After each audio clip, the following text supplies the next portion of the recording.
This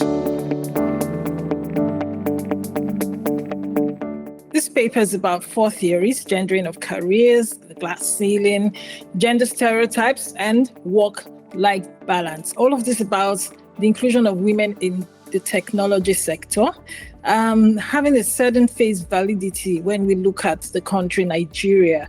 Nigeria is historically known as a patriarchal nation. It's been undergoing significant growth in penetration, of course, also diffusion in the technology sector. The article was the first to further develop these theories using a critical realist exploration. I will look at the experiences of female senior managers in the Nigerian technology sector.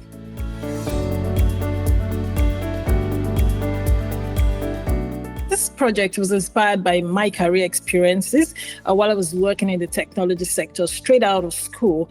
So I worked there for a while and eventually rose to a senior management leadership position in the later years of my career. The inspiration for this project was very much Anne. I would say that I notice Anne has a desire to challenge and improve herself, which is why she embarked on the Doctorate of Business Administration, or DBA, at the University of Bradford. I also noticed that Anne is keen to connect with other women's experiences of improving themselves and the challenges they face in doing so. Anne comes across as extremely capable and optimistic and is inclined to see the positive side of any challenge.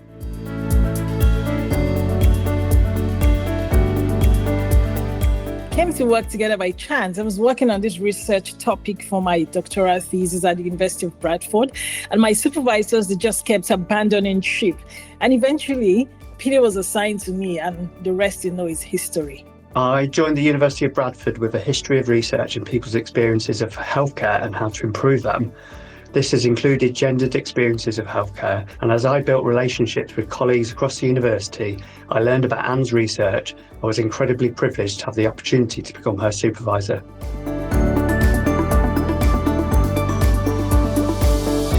Major challenge for us was that 90% of the time we had to meet and work virtually. I had opportunities to travel in year 2020, but all of those had to be cancelled because of the restrictions of movement due to the COVID-19 pandemic. The main challenges were also, strangely, the opportunities and what is often unique about DBA.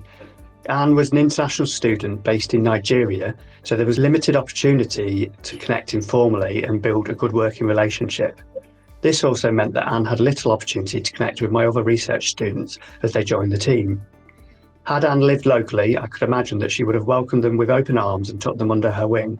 Nevertheless, this also meant that Anne was integrated within the community she was researching and therefore had a wealth of knowledge and connections from which she could draw.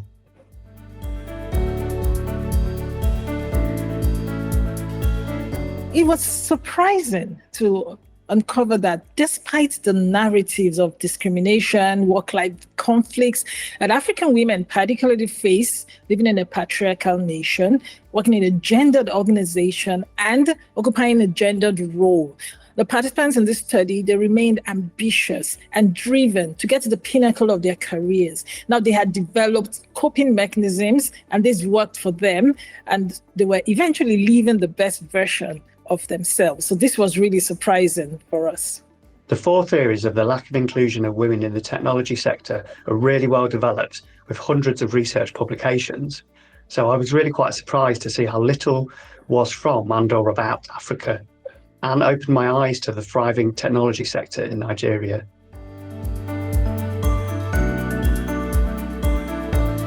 This research has hopefully impacted younger women working in this technology career by igniting their hope in fulfilling their career aspirations, despite having similar challenges in this domain. This research has also added a voice to narratives of inequalities in the professional world, particularly in gendered organizations. Now, as we amplify our voices, we hope that these efforts will contribute towards achieving the 2030 Sustainable Development Goals, particularly Goal 5, towards achieving gender parity in the workplace.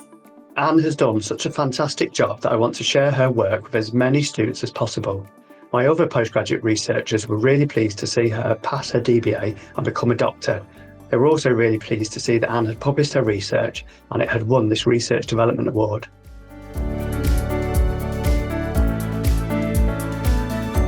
For next steps, I've been exploring research on inequalities in similar masculine organizations. I want to see if the findings of this research are transferable. Now, we hope to take this further by looking at a cross-continent study between Africa and one of the Western, more developed nations. This coming year, I plan to include Anne's research in my teaching so that students benefit from her incredible efforts.